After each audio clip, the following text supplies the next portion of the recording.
Thank you, Chairman. I do want to thank both the IAVA and Representative Gabbard for their work on this issue. I know it's been vigilant, to say the least, and so I do greatly appreciate that. When I look back on my service, I think one of my least favorite parts of training was when one of my sergeants would yell out, "Gas, gas, gas." And we'd have to do everything we could to get on our mop gear and our masks within seconds or whatever time frame they set in front of us. And what is absolutely disturbing to me is that the chemical attacks that we really needed to fear were those that were coming from within our own camps. And it's in that I want to start with asking you a few questions, Mr. Porter. Of all of those veterans that you know of within your ranks, do you know of veterans that were exposed to burning vehicle parts? That and a whole lot of other things. How about burning tires? Yes. How about burning bottles?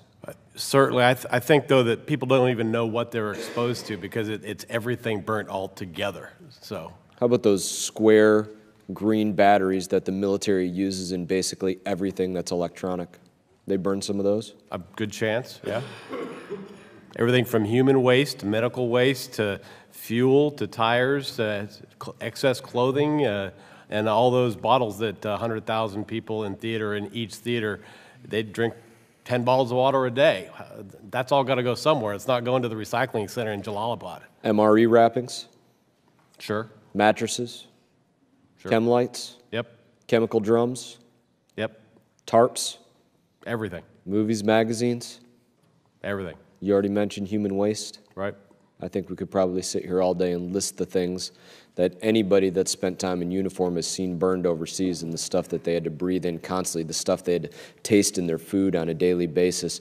These airborne hazards, they do go well beyond just what is burned. I can look back and I can think about those smoke grenade holders that are right next to the driver's hatch on so many of our fighting vehicles. You were expected to put those smoke grenades directly next to where it was that you were driving.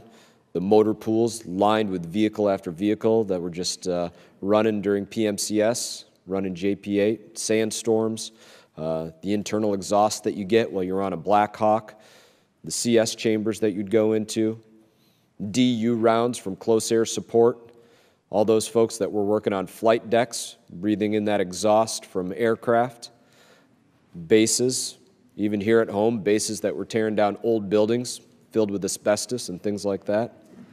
My fellow bomb technicians who would detonate thousands of pounds of explosives at one time and would be expected to go check out those shot holes afterwards to make sure there was nothing additional laying in there. Airborne hazards there, of course, the burning oil fields from the times of the Gulf War. Is there any other experiences that you'd wish to share from your membership of those exposures to burn pits? Well, I think that I don't know very many service members and veterans that are complaining about having to go to these places. You know, from the experience yourself, you put on the uniform and you go where they tell you to go. And you even know that there's bad stuff in the air and hazards and a lot worse than that than in the places that we're deployed to. It's just that the expectation is by service members and veterans is that they get taken care of when they come home.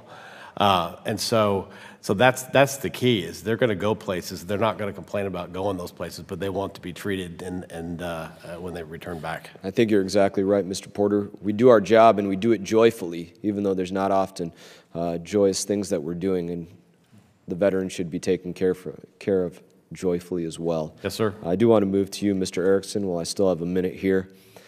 How many burn pit exposure disability claims have been filed? I actually have that number. My understanding is a little over 9,000.